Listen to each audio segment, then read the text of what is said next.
I'm delighted and honored to celebrate 50 years of SPRU, Science Policy Research Unit Review. What is the future of science, technology and innovation policy? What should we concentrate on and what should SPRU do in the future? And there are 4 ways of talking that I would like to introduce to you, 4 ways of thinking and talking about this world in transition. The first one is in terms of megatrends. The second one in terms of grand challenges, you will recognize this. And then transforming innovation.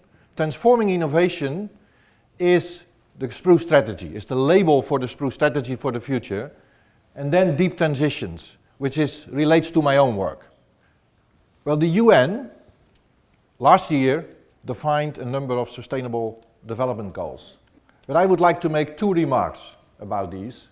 One is that these goals are shared among the developing and the developed world.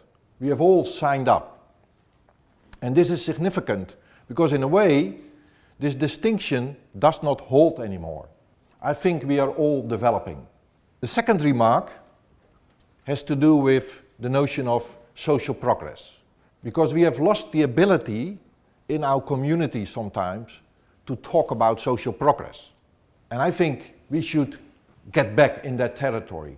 So I'm very pleased that Amartya Sen took the initiative to set up the International Panel on Social Progress, which is a complement to the International Panel on Climate Change, to write a big report with 300 scholars about the state of the art in the world in social progress. And SPRU is coordinating the innovation bit of this.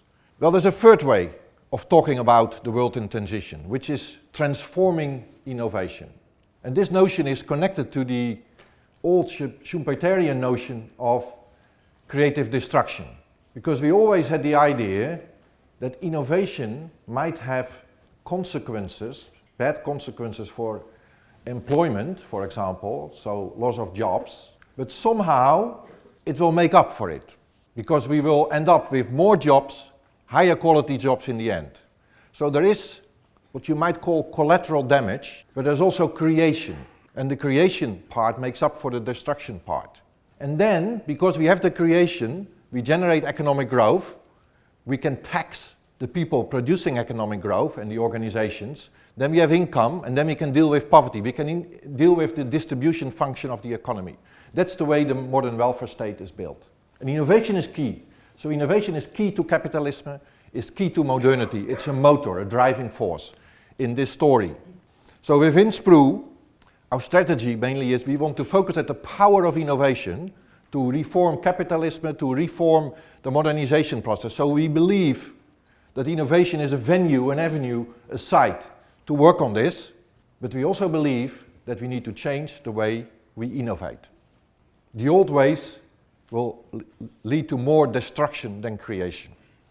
This is my call to develop this new transformative innovation policy, and therefore I'm delighted to be able to announce here we have been able to establish a new global consortium that will work on this transformative innovation policy.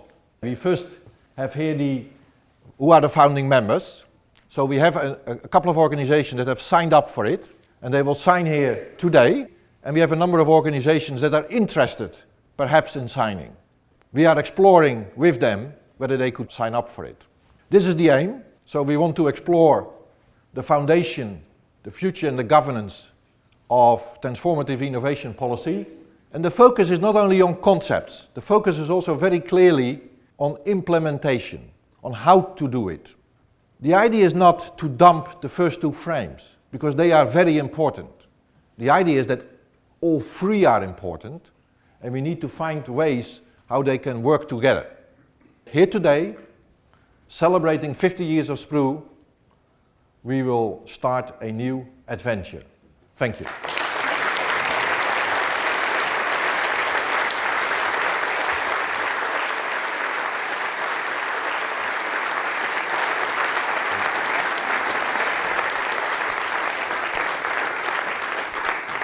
South Africa is delighted to be a founding member of this pioneering consortium, of course bringing together thought leaders and actors from across the globe.